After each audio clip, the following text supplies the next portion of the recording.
Bismillahirrahmanirrahim. Alhamdulillahi Rabbil alamin. Wal aqibatu lil muttaqin.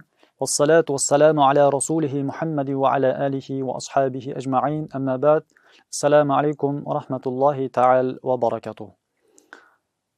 Alloh haq subhanahu wa ta'ala bandani yaratar ekan, eng birinchi navbatda Alloh haq subhanahu wa ta'alaga banda iymon keltirmoqligi, ana undan keyin Alloh haq subhanahu va taologa ibodat qilmoqligi lozim bo'ladi. Chunki Alloh azza va jalla Qur'on azim shanda marhamat qilib aytadiki: "Astaizu billah, a'udhu billahi minash shaytonir rojim, va ma xalaqtul jinna wal insa illa liya'budun." Sadaqallohul azim. Men insonlar va jinlarni o'zimga ibodat qilishlik uchun yaratdim dedi. Demak, birinchi navbatda inson Alloh haq subhanahu va taologa iymon keltirmoqligi, ana undan keyin hayotini ibodat bilan o'tkazmoqligi lozim va lobud bo'ladi.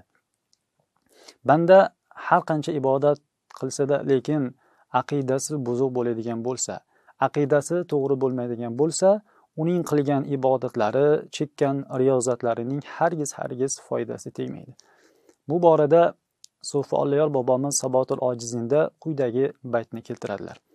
Aqida bilmagan shaytoni eldur, agar 1000 yil deb amal qilsa yeldur deydi. Ya'ni aqida bilmagan banda 1000 yillab ibodat qilsa ham bu qilgan ibodatlarini hargiz manfaati yo'q, hargiz foydasi yo'q. Chunonchi ma'lum bo'ldiki, eng birinchi navbatda banda ibodat qilishligidan oldin zaruriy bo'ladigan e'tiqodiy masalalarni o'rganmoqligi lozim bo'ladi. Rasul akram sallallohu alayhi va sallam Muaz ibn Jabal roziyallohu ta'ala anhuni Yaman ahliga elchi qilib yuborayotganlarida aytdilarki, birinchi navbatda Alloh taoloning birligini bildirgan. Agar ular Alloh taoloni iloh deb bilsa, yakkazot deb bilsalar, ana undan keyin ularning zimmasiga 5 vaqt namoz farz bo'lganligini bayon qilib bergin deb marhamat qildilar. Ma'lum bo'ldiki, demak ibodatdan avval albatta bandaning e'tiqodi, aqidasi to'g'ri bo'lishi kerak. Alloh Qur'oni azimul shanda hamma quyidagicha marhamat qiladiki: "A'udhu billahi minash shaytonir rojim. Fa'lam annahu la ilaha illalloh wastaghfir li zambika va lil mu'minina wal mu'minat." Sadaqallohul azim. Ey Muhammad alayhisalom, bilingki Alloh taborak va taolo yolg'iz zotdir.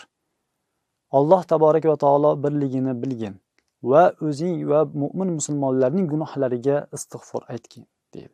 Demak, e'tibor beradigan bo'lsak, bu oyatda Alloh taborak va taolo istig'fordan oldin Alloh taoloning yolg'iz ekanligini bilishlikka amr qilyapti. Imom Shofiy rahmatullohi alayhi aytadilarki, biz aqidada bilimdon bo'lishlikka buyurildik deydilar. Abu Hanifa rahmatullohi alayhi aytadilarki, banda aqidada bilimdon bo'lmoqligi fiqhiy ahkomlardan bilimdon bo'lmoqligidan afzaldir deydi.